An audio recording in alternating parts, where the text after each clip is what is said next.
Have you ever been in a conversation where you feel really good because you understand every single word the other person is saying, but then they add one tiny little word at the very end of their sentence, and suddenly you have no idea what they actually mean?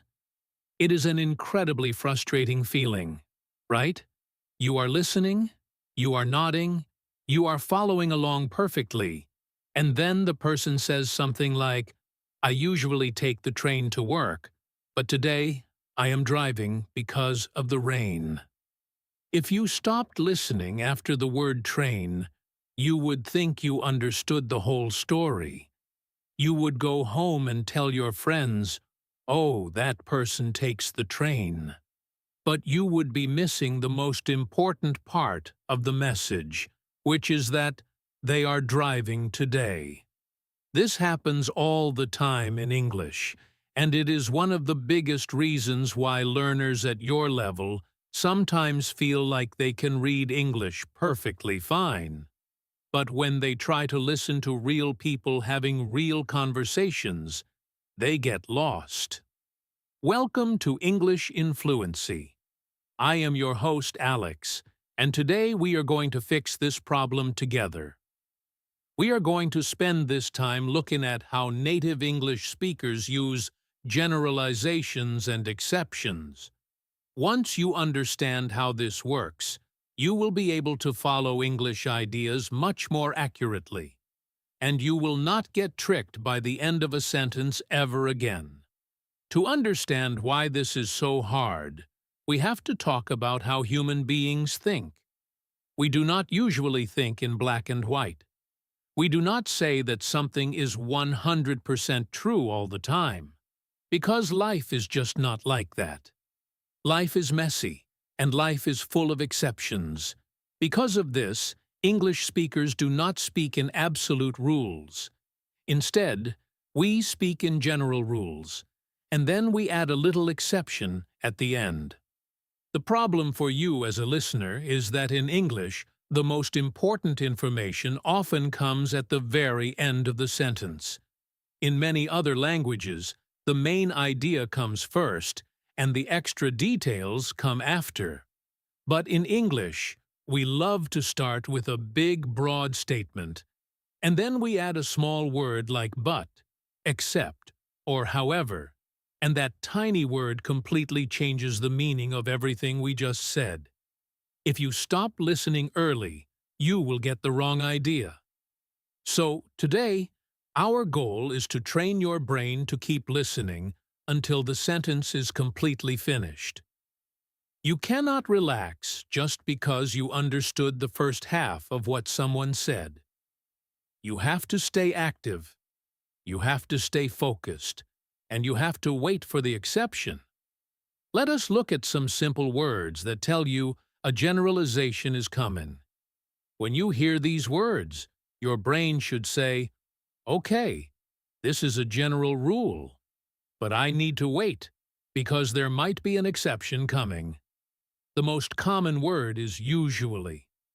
If I say, "I usually wake up at 7 in the morning," I am telling you my normal habit. It is not an absolute rule. I do not wake up at 7 every single day of my life. But it is my normal pattern. Another very common word is mostly. Imagine you are talking to a friend about a city.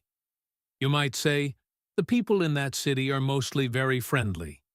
Again, this means the majority of the people are friendly, but not all of them. There are probably a few unfriendly people there, but, as a general rule, they are nice. We also use the phrase, "tend to" a lot. This is a great phrase for intermediate learners because it sounds very natural. You might hear someone say, "People tend to eat more in the winter." This means that, in general, people eat more when it is cold, but of course, some people do not.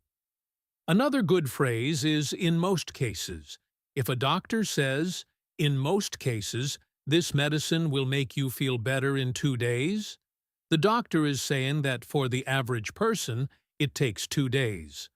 but there are always special cases where it might take longer. And finally, we use generally. Generally speaking, dogs love to play. All of these words and phrases do the exact same job. They tell the listener, hey, what I am about to say is true most of the time, but do not hold me to it 100%. Now, let us talk about the exceptions. These are the words that change the game. These are the words you must listen for carefully. The most famous exception word is but. It is a small word, but it is incredibly powerful. When you hear the word but, it basically erases everything that was said right before it. If someone says, I want to go to the party, but I have to work, the truth is, they are not going to the party. The first part of the sentence is just background information. The real truth is after the but. Another very common word is except. This word is used to single out one thing that does not fit the general rule. You might hear someone say, I eat all vegetables except broccoli. The general rule is that they love vegetables, but broccoli is the one special thing that breaks that rule. We also use except for in the exact same way. It is getting late, so everyone has gone home except for Marcus. Marcus is the exception. Then we have, however. This is a slightly more formal word, but you will hear it a lot in presentations, news reports, or at work. The weather is usually very hot in August. However, this year it has been quite cool. The word, however, tells you that the second sentence is going to contradict or go against the first sentence.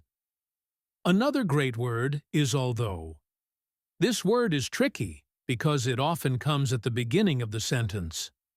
Although it was raining, we decided to go for a walk.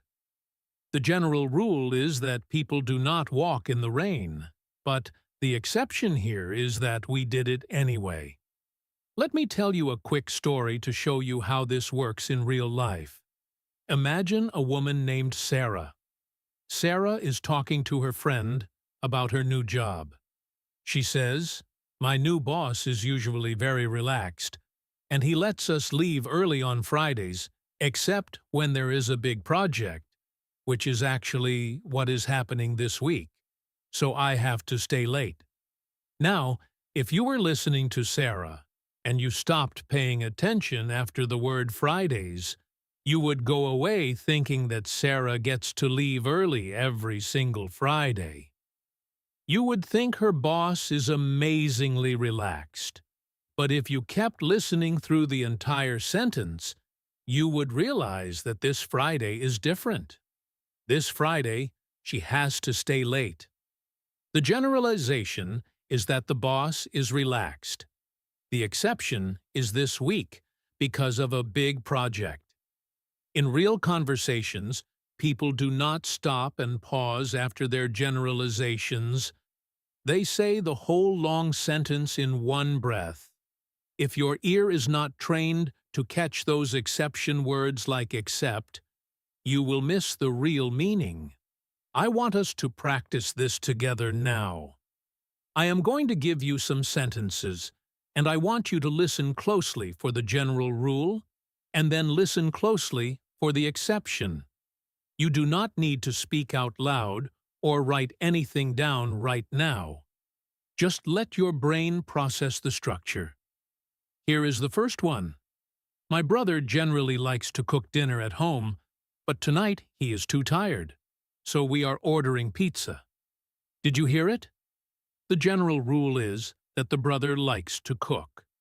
The exception is tonight, because he is tired. So what is the real result? They are ordering pizza. The final action is the exception. Let us try another one. People in this town tend to drive very fast, although the police have been giving out a lot of tickets lately to slow them down.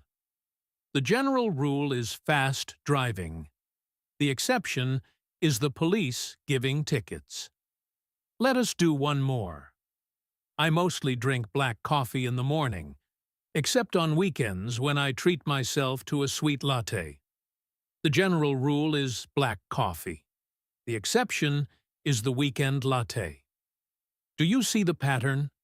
Every single time, the speaker gives you a normal situation, and then they use a special word to tell you that right now, at this exact moment, the normal situation is not happening. We need to talk about a very specific type of exception that really confuses learners, and that is the double exception. Sometimes, a person will make a generalization. They will give an exception, and then they will give an exception to the exception. It sounds complicated, but it happens in normal, everyday speech more often than you might think. Imagine a man named David is talking about his diet. He says, "I never eat junk food." Well, actually, I eat it sometimes when I am at the cinema, but even then, I only eat popcorn, I do not eat candy. Let us break that down. First, he gives an absolute rule, I never eat junk food. Then he realizes that is not true, so he gives his first exception, except at the cinema. But then he wants to make himself sound a little bit healthier, so he gives an exception to the exception. But only popcorn, not candy. When you are listening to someone speak and they start correcting themselves, do not panic. Just ride the wave. Let them finish their thought. They are just refining their idea to make it more accurate. When people correct themselves like this, they use phrases like, "well, actually," or, "but even then." When you hear "well, actually," you should immediately think, okay, the person is changing the rule they just said. Pay attention to the new information. Another thing that makes listening difficult is when speakers use softeners. A softener is a word or phrase we use to make a strong statement sound weaker or more polite. We do not want to sound too aggressive or too sure of ourselves, so we soften our language. For example, instead of saying, "that restaurant is terrible," a polite English speaker might say, "that restaurant is not exactly what I would call great." Or instead of saying, "I hate that movie," they might say, "I am not a huge fan of that movie." When you are listening, you have to translate these softeners in your head. Not exactly great means terrible. Not a huge fan means hate. These softeners are a form of exception because the general rule might be that the movie is popular, but the speaker is the exception. They do not like it, and they are using soft language to express that.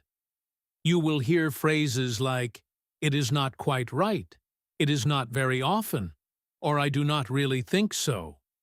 All of these phrases mean no, but they hide the no inside a bunch of extra words. You have to train your ear to cut through the soft words and find the real meaning underneath. Let us bring this to life with a longer story. I want you to imagine you are sitting in a coffee shop with me. We are just chatting, and I am going to tell you about a trip I took to the mountains. As I tell the story, I want you to listen for every single generalization and every single exception. Here we go. I generally love going to the mountains in the winter. The snow is beautiful, and the air is so fresh. Most of the time, the roads are clear enough to drive on safely. Although last year we had a terrible storm that closed the roads for 3 days. That was a rare situation, though. Usually, the worst thing that happens is that the hotels are a bit crowded. People tend to book their rooms months in advance, so if you just show up without a reservation, you will probably not get a room. Except, of course, if you go during the week instead of the weekend. During the week, it is mostly empty, and you can get a great deal. However, you have to be careful about the restaurants. A lot of the smaller places close down completely during the slow season, so you might have to drive 30 minutes to find a good dinner, unless you pack your own food, which is what we usually do. Okay, that was a lot of information. Let us look at the structure of that story. I started with a generalization. I generally love the mountains. Then I gave a generalization about the roads. They are usually clear. Then I used although to give an exception about a storm. Then I used usually again to talk about the hotels. Then I used except to tell you the secret to getting a room, which is going during the week. Then I used, however, to warn you about the restaurants. And finally, I used unless to give you the solution, which is packing your own food. The whole story was built on a foundation of normal rules, and then I kept throwing in exceptions to give you the full, accurate picture. Let us talk about the word unless, because it is a fantastic word for listening practice. Unless means except if. It is a shortcut. If I say, I will not go outside unless it stops raining, I mean, I will not go outside, except if it stops raining. It is a built-in exception. Whenever you hear unless, your brain should immediately recognize that a condition is coming. Another word that works exactly like this is otherwise. You need to study hard, otherwise you will fail the test. The exception to passing is failing. If you do not study, the rule changes. These words are signposts. They point you toward the exception. When you are watching an English movie or listening to a podcast and you hear a word like unless, otherwise, except, or but, you should feel a little excited, because you know you are about to hear the most important part of the sentence. You do not have to guess anymore. The speaker is handing you the key to the meaning. Now I want to talk about a slightly different way speakers use generalizations, and that is to make a point about society, or about groups of people. You will hear this all the time on the news, in talk shows, or when people are debating a topic. A speaker will make a broad generalization to set up their argument, and then they will add an exception to show that they are fair and reasonable. For example, someone might say, young people these days tend to spend all their time on their phones, but of course, there are plenty of young people who love reading books and playing outside. If you only listen to the first half of that sentence, you would think the speaker hates young people. You would think they are making a harsh judgment. But because they added the exception, they are showing you that they know it is not 100% true. They are showing balance. When you are listening to someone express an opinion, always wait for the balance. If they do not add an exception, they might sound extreme. But most native speakers will add a phrase like, but of course, or there are always exceptions, or that is not true for everyone. This is their way of saying, I know this is a generalization. Please do not think I am stupid. I know life is complicated. Let us practice listening for opinions with exceptions.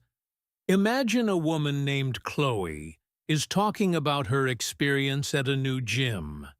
She says, the trainers at this gym mostly know what they are doing, and the equipment is really new. Although sometimes it is so crowded that you have to wait 20 minutes just to use a treadmill, which completely ruins my workout.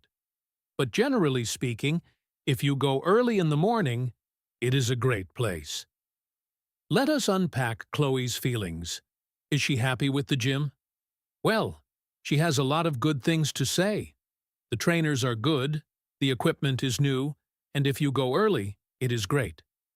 But she has one big exception: the crowds. She uses although to introduce the problem of waiting for machines. So, her final opinion is that the gym is good, but only if you go early. The exception defines her final opinion. If you were her friend listening to this, and you asked her, "Should I join that gym?" you would have to base your answer on her exception. You would say, "Sure, join, but only if you can go in the morning." The exception is the most practical piece of information in her entire speech. I want to give you another long example, and this time I want you to focus on how the speaker softens their exceptions to sound polite. Imagine a man named Liam is talking to his neighbor about borrowing tools. Liam says, "I am generally pretty careful with other people's tools, and I always try to return them in the same condition. Although I did accidentally break a hammer last year, but that was a complete accident. And I bought my neighbor a brand new one. So I hope you do not mind letting me borrow your drill, because I promise I will take good care of it." Notice how Liam handled his exception. He admitted he broke a hammer, which is a bad thing, but he immediately softened it by saying it was an accident, and he fixed the problem by buying a new one.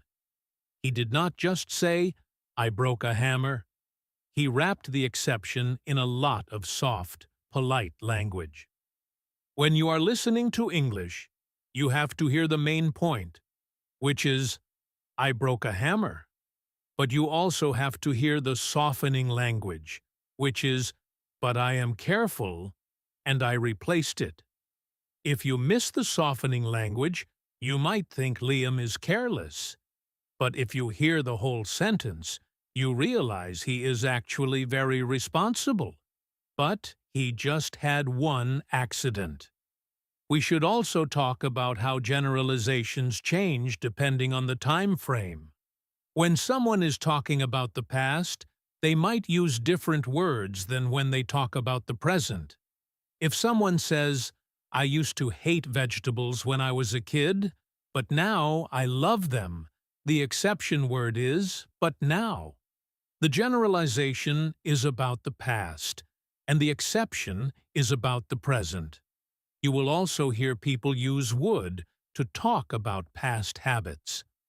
When I lived near the beach, I would go swimming every single day, except when it was raining, of course. The generalization is the daily swimming, and the exception is the rain. When you are listening to a story about the past, keep your ears open for time words that act as exceptions. Words like until, before, after, and since can all change the meaning of a generalization. I worked there for 5 years, until the company went bankrupt. The general rule was working there. The exception to the rule was the bankruptcy that ended it. Listening for time markers is just as important as listening for words like but and except. Let us do a deep listening exercise right now. I am going to tell you a story about a character named Emma who is planning a wedding. As I tell the story, I am going to use a lot of generalizations and exceptions. Your only job is to follow the logic. Do not worry about memorizing every word. Just try to keep up with the rules and the exceptions. Here is the story. Emma has always dreamed of a big outdoor wedding. Generally speaking, she wants to get married in a garden with lots of flowers. However, she knows that the weather in April is very unpredictable. It tends to rain a lot in her town during the spring. Because of this, she has to have a backup plan. She looked at several indoor venues, but most of them were too expensive, except for one small restaurant that agreed to give her a discount if she booked on a Thursday instead of a Saturday. Normally, people get married on Saturdays, but Emma decided that saving money was more important than the day of the week. Her mother was not very happy about this at first. Her mother tends to be very traditional. She wanted a Saturday wedding. Although she finally agreed to the Thursday idea after Emma explained how much money they would save. So, the wedding is on a Thursday. It will be outdoors in the garden unless it rains, in which case they will move the party to the small restaurant. Emma is mostly very happy with this plan, even though she is a little bit sad that it is not on a Saturday. Okay, let us break down Emma's story. Did you follow all the twists and turns? Emma's main general rule was that she wanted an outdoor wedding. Her first exception was the weather, because it usually rains, so she needed a backup plan. The backup plan had its own exception. Most indoor places were expensive, except one restaurant. That restaurant had a condition, which was booking on a Thursday. That Thursday condition went against the general rule of Saturday weddings. Her mother had a general rule of being traditional, but her exception was agreeing to it to save money. The final plan has the ultimate exception. It is outdoors unless it rains. If you were able to follow that story, your listening skills are getting really strong. You are holding multiple pieces of information in your head, and you are updating the information every time you hear a new exception word. I want to talk about one more thing before we move forward, and that is body language and tone of voice. Since you are listening to me right now, and you cannot see my face, you have to rely completely on my words. But in real life, people use their voices to help you understand generalizations and exceptions. When a speaker is giving a general rule, they usually speak in a normal, steady voice. But when they are about to give an exception, they often slow down a little bit, or they might pause for half a second right before they say the word but or except. They do this because they know they are about to change the direction of the sentence. They want you to pay attention. They might also raise their voice pitch slightly at the end of the sentence to emphasize the exception. If you are watching a video or talking to someone in person, watch their eyes. People often look away when they are stating a general fact, but they will look you directly in the eye when they add the exception, because that is the part they really want you to believe. While you cannot see me right now, I am trying to use my voice to help you. I slow down before an exception, and I change my tone slightly. As you listen to more English, you will start to notice these vocal clues automatically. Let me give you a few more quick examples of how tone changes things. Imagine someone says, "I love going to the gym." Period. That is a fact. There is no exception. But if someone says, "I love going to the gym, but I hate running," the word "but" tells you there is a limit to their love. If they say it like this, "I love going to the gym," but with a long pause, they are building suspense. They are making you wait for the exception. This is a very natural human thing to do. We want people to listen to our exceptions because that is where our true feelings are. The generalization is just the easy part to say. The exception is the part that requires thought. So when you are listening to English, do not just listen to the words. Listen to the music of the sentence. Listen to the pauses. Listen to the speed. The speaker is giving you clues about where the sentence is going, even before they say the actual words. I want us to do another practice session together to make sure you are completely confident with this. I am going to describe a few different people and their habits. For each person, I want you to figure out what their general rule is and what their big exception is. If you want, you can even close your eyes and just listen to the rhythm of my voice. Here is the first person. His name is Oliver. Oliver mostly works from home, which he loves because he can wear comfortable clothes and make his own lunch. He tends to start work around 9 in the morning, except on Tuesdays when he has a team meeting at 8. He usually takes a long break in the afternoon to go for a walk, unless it is raining, in which case he just reads a book on the sofa. Generally speaking, he does not work on weekends, although sometimes, if there is an emergency, he will check his emails for a few minutes. So, what is Oliver's life like? He works from home, he starts at 9, he walks in the afternoon, and he does not work weekends. Those are the general rules. But on Tuesdays he starts early. When it rains, he reads instead of walks. And on rare weekends, he checks emails. Those are the exceptions. They do not change his whole life, but they are important details if you want to know his actual schedule on any given day. Here is the second person. Her name is Mia. Mia is a vegetarian. She has not eaten meat for about 5 years. She generally finds it very easy to stick to her diet because there are so many good vegetarian restaurants in her city. However, when she travels to small towns for work, it can be very difficult to find a good meal. In most cases, she will just order a salad and some bread. But occasionally, if she is really hungry and there are absolutely no vegetarian options, she will eat a dish that has a little bit of chicken in it, although she always feels guilty about it afterward. Mia's general rule is that she does not eat meat. That is her identity. But her life has exceptions. Traveling to small towns is an exception to her easy diet.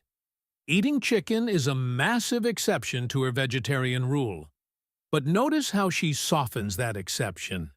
She says she only does it if she is really hungry, if there are no options, and she feels guilty. She is using all those softening phrases we talked about earlier to make her exception sound less extreme. Here is our third person. His name is Noah. Noah loves to watch movies. He tends to watch action movies and science fiction movies because they are exciting. He does not really like romantic comedies, except for one specific movie that he watched when he was a child, which he still loves. He usually goes to the movie theater on Friday nights, but lately the tickets have become too expensive, so he mostly watches movies at home on his sofa now. Even though he misses the big screen, he says he saves a lot of money, and he can pause the movie whenever he wants to get snacks. Noah's general rule is that he loves action and sci-fi, and he loves going to the theater on Fridays. His exceptions are one specific romantic comedy, and the fact that he now watches at home because of money. Again, the exceptions do not erase the general rule. He still loves movies. The exceptions just add detail and accuracy to his story. When you practice listening like this, you are doing something incredibly powerful for your brain. You are training yourself to stop translating word by word. If you translate word by word, you will get stuck on the generalization and you will miss the exception. But if you listen for the overall flow of the idea, if you listen for the structure of the sentence, you will catch the meaning much faster. You will start to feel the exception coming before the speaker even says it. You will hear them say, "I usually," and your brain will automatically wait for the but. This is what real fluency feels like. It is not about knowing every single word in the dictionary. It is about knowing how English speakers build their thoughts. And we build our thoughts by starting with a broad idea and then carving out the exceptions. I want to remind you that making mistakes while listening is completely normal. Even native speakers sometimes have to ask each other to repeat things because they missed an exception. If you are watching a movie and the plot suddenly does not make sense, it might be because you missed a however or an except. Do not be afraid to rewind the video and listen again. When you rewind, do not listen to the whole scene. Just listen to the last 20 seconds of the dialogue. 9 times out of 10, you will find an exception word that you missed the first time. You will realize, oh, the character said they were going to the bank. But then they said, except, I have to pick up my daughter first. That is why they are not at the bank yet. It is like finding a missing puzzle piece. I want to take things a step further right now, because what we just talked about is really just the foundation. Once you master the obvious exception, words like but and except, you are going to start noticing that English speakers have a whole other bag of tricks to change the meaning of a sentence halfway through. We use smaller, sneakier words to do this, and these words can completely flip a generalization on its head if you are not paying close attention. Think about words like actually, surprisingly, or funnily enough. These words are incredible indicators that an exception is about to happen, but they do not sound as harsh as but or however. They sound friendly, almost like the speaker is sharing a fun little secret with you. Imagine you are talking to a guy named Julian about his weekend. You might say to him, I bet you just stayed home and relaxed this weekend, since you were so tired on Friday. Julian might reply, actually, I ended up going to a huge party on Saturday night. That word actually is a beautiful exception marker. It tells you that what you just assumed, your generalization about him staying home, is totally wrong. When you hear actually in a conversation, you should perk up your ears immediately because the speaker is about to give you information that goes against the normal flow of the story. Another very sneaky exception phrase is funnily enough or strangely enough. People use this when the exception is a little bit ironic or unexpected. Imagine a woman named Sophia is talking about her fear of flying. She might say, I generally avoid flying at all costs because it makes me so nervous. But funnily enough, I absolutely love roller coasters. If you stopped listening after the word costs, you would think Sophia hates anything that moves fast or goes high up. But that little phrase, funnily enough, tells you that an exception is coming, and it is an exception that contradicts her normal behavior. These phrases are great because they add emotion to the you story. They show you the personality of the speaker. As a listener, when you catch these phrases, you are not just understanding words, you are understanding the character of the person who is speaking. You are understanding their sense of humor or their irony. And that is what makes listening to English really enjoyable instead of just a boring test of comprehension. Let us look at another set of tiny words that act like exceptions. And these are words that limit a generalization. I am talking about words like only, just, and even. These words are short, and they are easy to miss if you are not focused, but they hold so much power. If I say, I only drink coffee in the morning, the word only changes the entire meaning of the sentence. Without it, the sentence is a general fact. I drink coffee in the morning. But with it, the sentence becomes an exception. It means, I do not drink coffee in the afternoon, and I do not drink coffee at night. The morning is the single exception to my normal rule of not drinking coffee. The word just works in a very similar way.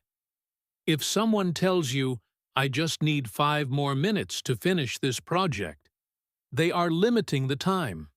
They are saying, do not give me an hour, do not give me a day.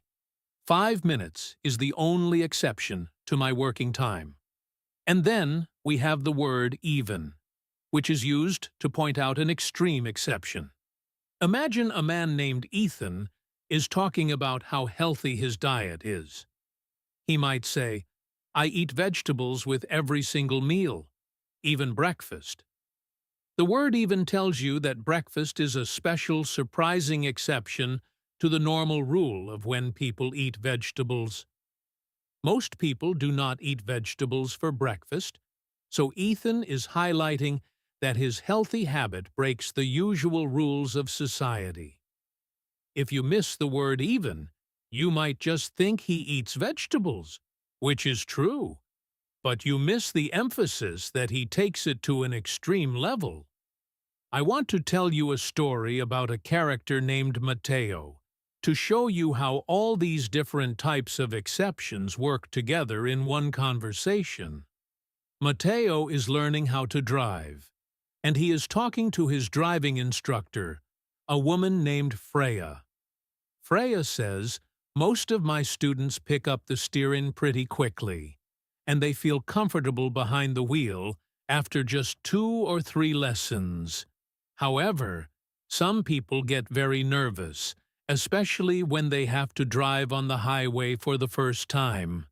You tend to be a bit anxious in the car, Matteo, but that is completely normal, and actually, the nervous students usually turn out to be the safest drivers because they do not take unnecessary risks. Just remember that the highway is not as scary as it seems, except during rush hour, of course, when the traffic is incredibly heavy. Even I get a little stressed driving in rush hour traffic, so we will practice on the highway on a Sunday morning when it is mostly empty. Funnily enough, Sunday mornings are the best time to learn, because there are hardly any cars on the road at all.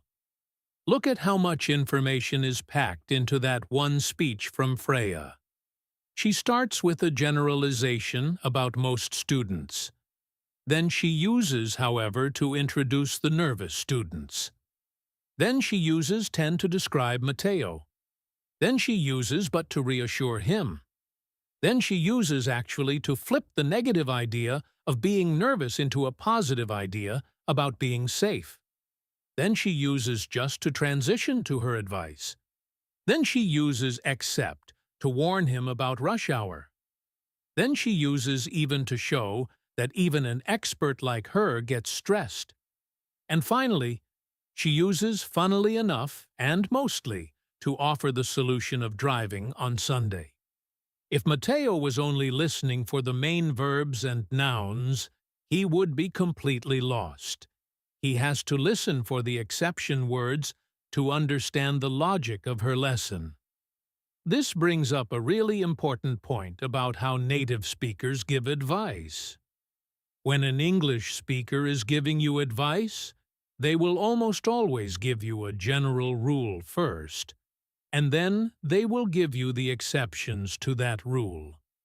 They do this because they want to be helpful, but they also do not want to be blamed if things go wrong. Imagine you ask a friend for advice about buying a car. Your friend might say, you should generally look for a car that gets good gas mileage, and you should try to buy from a well-known brand. But of course, if you have a very small budget, you might have to buy an older model, and even then, you need to have a mechanic check it out first, unless you know a lot about cars yourself. Do you see what your friend is doing? They are protecting themselves. They are giving you solid advice, good gas mileage, and a well-known brand. But then they add all these exceptions: small budget, older model, need a mechanic, unless you are an expert. They add these exceptions because life is unpredictable, and they do not want you to come back later and say, "You told me to buy this car, and it broke down." When you are listening to advice in English, expect exceptions. If someone gives you advice without any exceptions, it usually means they are very stubborn or very sure of themselves, which is actually quite rare in normal conversation. We love to cover all our bases. Let us talk about a different kind of listening situation now, and that is listening to someone complain. Complaining is a massive part of everyday English conversation. We complain about the weather, we complain about our jobs, we complain about politics, and we complain about prices. But when people complain, they almost never complain about something being 100% terrible. They complain by setting up a generalization and then hitting it with an exception that ruins it. Think about someone complaining about a restaurant. They will not just say, "The restaurant is bad." They will say, "The food is usually pretty good, and I love the location because it is right near my house. But the service is just incredibly slow, especially on weekends, which completely ruins the experience." The structure of a complaint is almost always positive generalization followed by a negative exception. If you are having a conversation with someone and they start out by saying something nice, do not assume they are happy. Just wait for it. Wait for the but. Because 9 times out of 10, the but is coming. And that is where the real complaint is hiding. If you respond to the positive generalization and ignore the exception, the person who is complaining will feel like you are not really listening to them. They will think you do not understand their problem. So, when your friend says, "My new phone has a great camera, but the battery dies in 3 hours," you must focus your response on the battery. Do not say, "Wow, a great camera. That is awesome." You have to say, "Oh no, 3 hours is terrible. You should return it." You have to attach your reaction to the exception, not the generalization. Now, let us practice this exact skill with a few more everyday scenarios. I am going to describe some situations, and I want you to think about what the correct response would be. Remember, always respond to the exception. Here is the first one. A coworker says to you, "This new software we are using is mostly really easy to understand, and it saves us a lot of time, except when it freezes in the middle of a document," which happens to me almost every day. What is the correct response here? You do not talk about how easy it is. You talk about the freezing. You might say, "That is so frustrating. Have you tried saving your work every 5 minutes?" Here is another one. Your sister calls you and says, "My new apartment is beautiful, and the neighbors are really quiet, although the rent is a little higher than I wanted to pay, and on top of that, the kitchen sink is leaking." What do you say? You focus on the exceptions. You say, "A leaking sink is so annoying.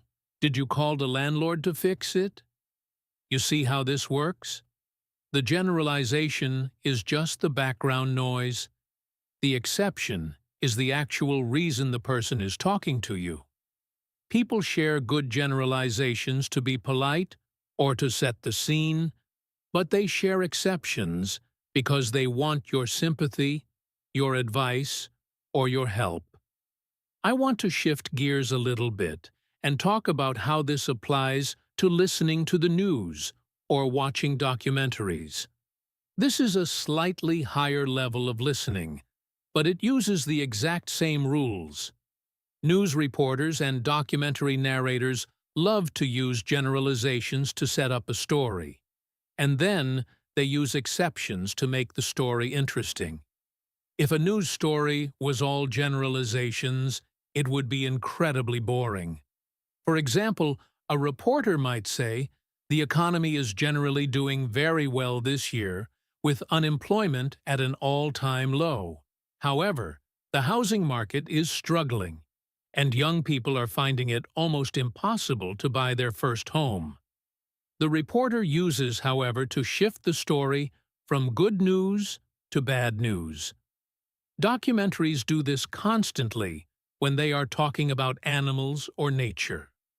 The narrator will say, "Polar bears generally hunt alone on the ice, but occasionally you will see two males sharing a large kill, which is a very rare exception to their normal solitary behavior." If you are watching an English documentary to practice your listening, do not just turn off your brain when the narrator is stating a general fact. Keep your ears open for the however, the but, or the occasionally. That is where the fascinating part of the story lives. The generalization is just the textbook definition. The exception is the real world. There is one more advanced structure that I want to prepare you for, and that is the hidden exception using the word if. We usually think of if as a word for the future, like, "If it rains tomorrow, I will stay home." But native speakers use if to hide exceptions inside long sentences all the time. Imagine a man named Leo is explaining his work schedule to a friend. He says, "I work from 9 to 5 every day, if everything goes according to plan.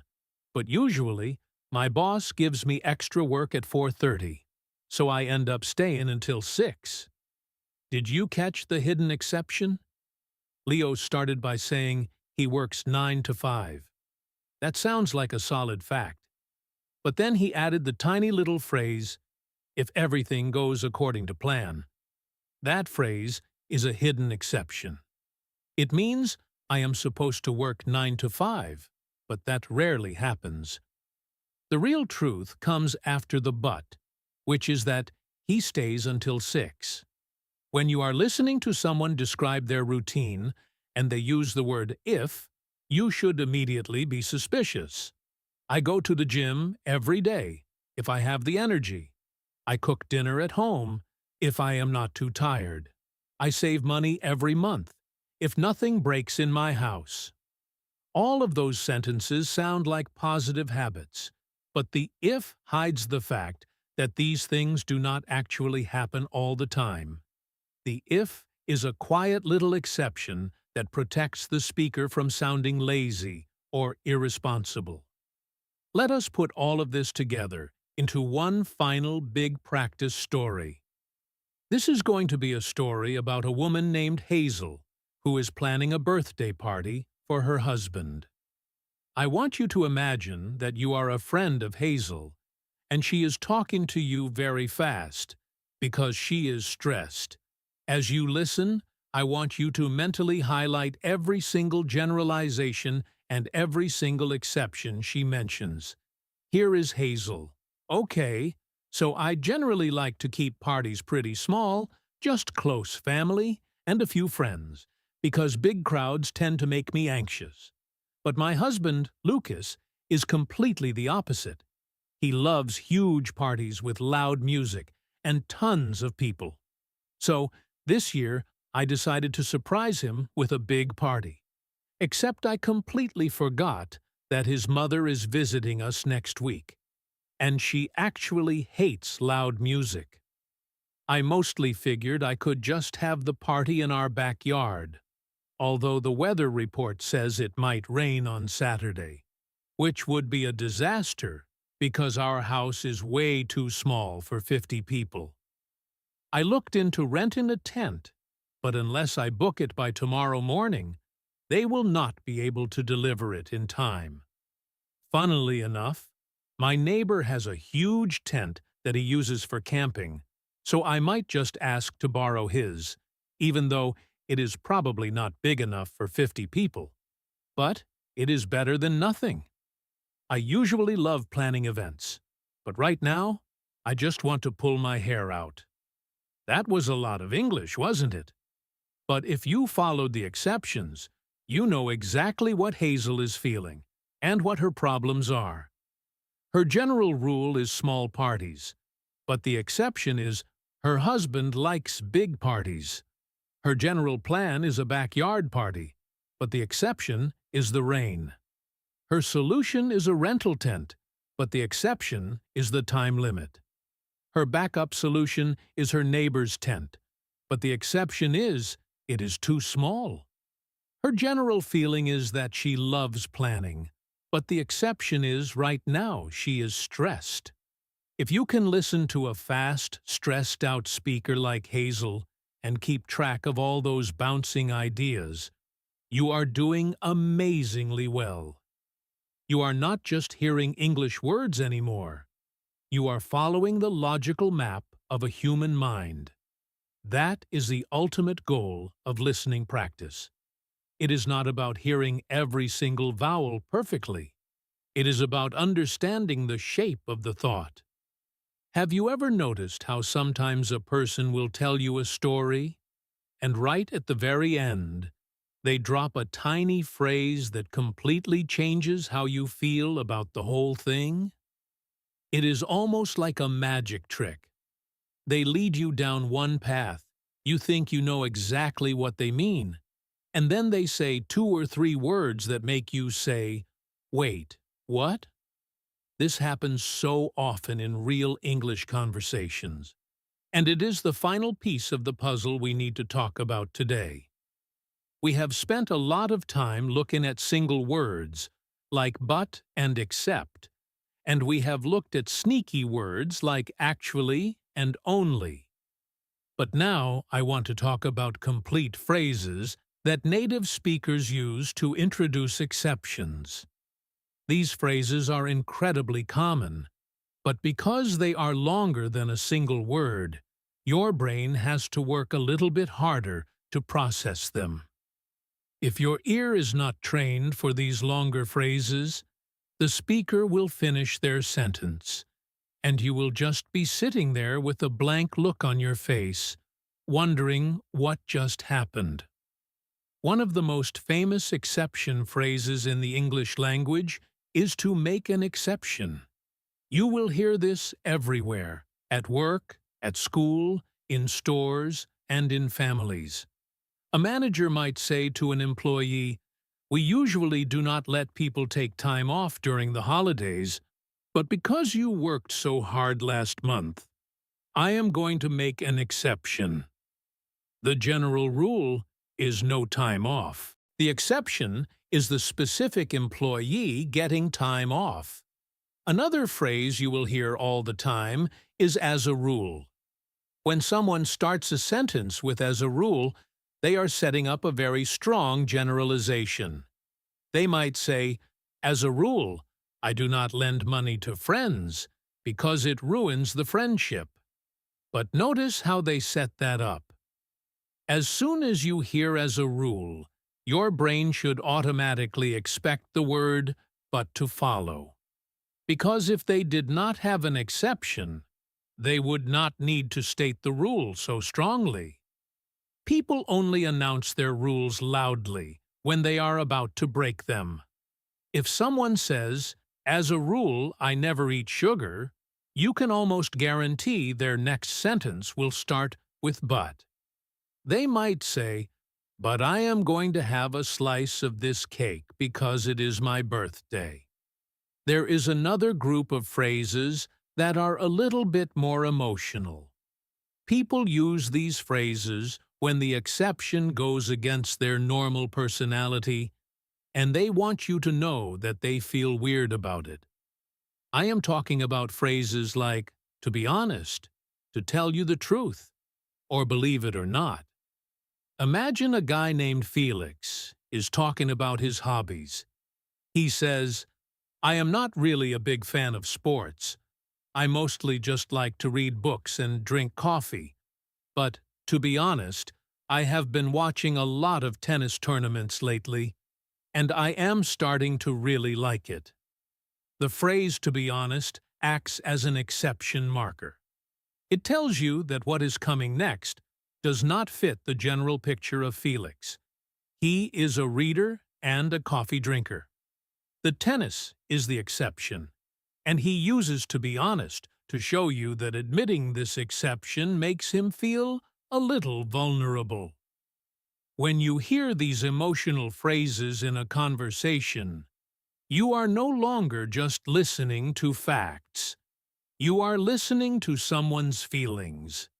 You are listening to them open up about something that breaks their normal pattern, and that is a very beautiful part of human connection in English. I also want to talk about phrasal verbs because they are the absolute masters of hidden exceptions inside a sentence. A phrasal verb is just a verb combined with a small word like up, down, out, or over, and it creates a completely new meaning. Two of the most powerful phrasal verbs for listening are turn out and end up. These two phrases are used to introduce an exception to an expected outcome. Let me give you an example. Imagine a woman named Nora is telling you about a blind date she went on last week. She might say, "My friend set me up with a guy who she said was really loud and annoying, so I was dreading it, but it actually turned out that he was incredibly shy and sweet, and we ended up talking for 4 hours." Do you see the magic in those two phrases? The general expectation was that the date would be bad because the guy was loud. But the phrase turned out completely destroyed that expectation. It was the exception to the rule. And then the phrase ended up described the final unexpected result. If you are listening to a story and you hear turned out or ended up, you need to immediately erase the expectation you had in your head and get ready for a surprise. Native speakers use these phrases constantly because real life is full of surprises. We make plans, we have expectations, and then life throws an exception at us, and we use turned out and ended up to describe it. Let me tell you a story about a man named Greg to show you how all of these advanced phrases work together in one messy real-life situation. Greg is trying to rent a new apartment.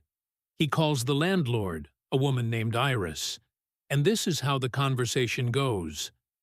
Iris says, "As a rule, we do not allow any pets in the building because the carpets are new." Greg says, "Oh, well, to be honest, I do have a small dog, but he is very old, and he sleeps all day." Iris pauses and says, "Well, normally I would say absolutely not.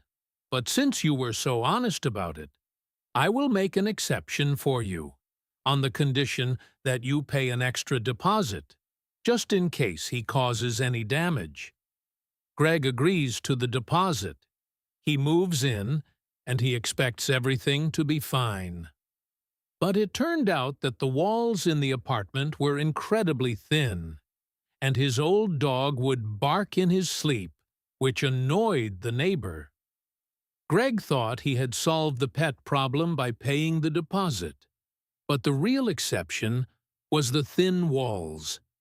He ended up having to buy a special collar for the dog to stop the barking, which was an expense he never planned for. Greg's story is a perfect example of how life is just layers of generalizations and exceptions. Iris had a rule. She made an exception for the dog, but then there was a hidden exception with the walls that nobody expected, and the whole situation ended up differently than anyone planned. If you were listening to Greg tell this story at a party, you would have to follow every single twist to understand why he bought a special collar for his dog. This brings us to a really important point about humor and jokes in English. If you want to understand English jokes, You have to understand exceptions. The structure of almost every joke is exactly the same as the structure of a generalization and an exception.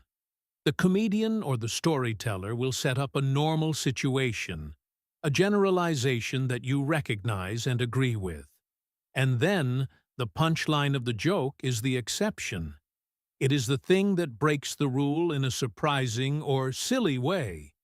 For example, someone might say, "My doctor told me I need to drink 8 glasses of water every day for my health," which is generally great advice, except I am pretty sure if I drink that much water, I will have to live in the bathroom. The joke works because the general rule is healthy and serious, but the exception is ridiculous and extreme. When you are watching an English comedy show or listening to a friend tell a funny story, do not just listen to the words. Listen for the shift. Listen for the moment the speaker breaks the general rule. That is where the laugh is supposed to happen. If you train your ear to hear that shift, you will start understanding English humor naturally, without having to translate the joke in your head. I want to take a moment to talk about what happens when you are the one speaking, because your listening skills and your speaking skills are connected. When you know how to listen for exceptions, you can start using them in your own speaking to sound much more natural and fluent. A lot of learners sound a bit robotic when they speak because they only state facts. They say, "I like pizza. I go to bed at 10. I work in an office."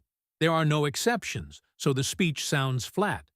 But if you add exceptions, your speech comes alive. You say, "I generally eat healthy food, except on Fridays when I order a huge pizza. I usually go to bed early, but last night I stayed up to watch a movie. I work in an office, although right now I am working from home because my car broke down." Do you hear the difference? The second way of speaking sounds like a real human being with a real life. As you practice listening for these structures in podcasts and conversations, I want you to steal them. I want you to take the phrases you hear and use them in your own life. Start your sentences with usually or generally, and then challenge yourself to add a but or an except at the end. It will feel weird at first, but very quickly it will become a habit, and your English will sound incredibly natural. We have covered so much ground together in this deep dive into listening skills. We started with the basic words like but and except, and we moved all the way up to phrases like turned out and ended up, and emotional phrases like to be honest. You now have a complete mental map of how English speakers build their sentences. You understand that the first half of a sentence is often just the background, and the second half is where the truth lives. You know that people use exceptions to be polite, to complain, to give advice, and to tell jokes. You know that words like if and just can hide tiny exceptions inside a sentence. And most importantly, you know that you cannot relax your ears until the speaker is completely finished talking. Every single word matters. Every single phrase could be the key to understanding the true meaning. I want you to think of your English listening ability like a muscle. When you first started learning English, your listening muscle was weak. It could only lift very light weights, like slow, clear audio from a textbook. But now, you are at a level where you are trying to lift heavier weights.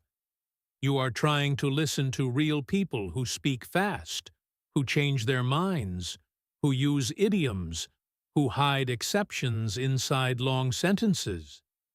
It is normal if your brain feels tired after listening to a long English conversation. It is normal if you have to pause a video and go back 10 seconds because you got lost. That is your muscle growing. That is the feeling of fluency building inside your brain. Every time you catch an exception that you would have missed 6 months ago, you are winning. You are proving to yourself that you can do this. I am so incredibly proud of the work you have put in today. You did not just passively listen to me talk. You actively engaged your brain. You followed complex stories about people like Emma and Hazel and Greg. You processed rules and exceptions in real time. That is a massive achievement, and you should take a second to feel good about that. The journey to advanced English is not about memorizing 1,000 new vocabulary words. It is about mastering the nuances. It is about understanding the spaces between the words, the tone of voice, the little phrases that change the direction of a thought. That is exactly what you practice today. You are becoming a deep listener, and deep listeners become fluent speakers. Before you go, I have a very special challenge for you. I want you to leave this video right now and go find a short English video. It could be an interview, a vlog, or a clip from a movie. I want you to listen to just 3 minutes of it, and I want you to count every single exception you hear. Count the buts, the howevers, the excepts, the actuallys, the turnedouts, and the end-ups. Write that number down in the comments below this video. Tell me what video you watched and how many exceptions you found.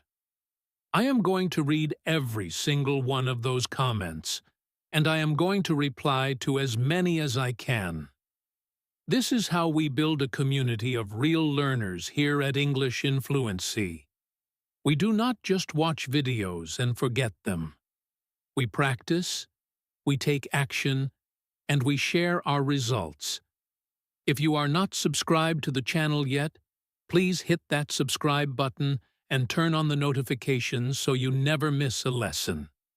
We have so many more listening secrets to unlock together. You are doing amazing work. Keep trusting the process. Keep your ears open for those exceptions, and I will see you in the next video.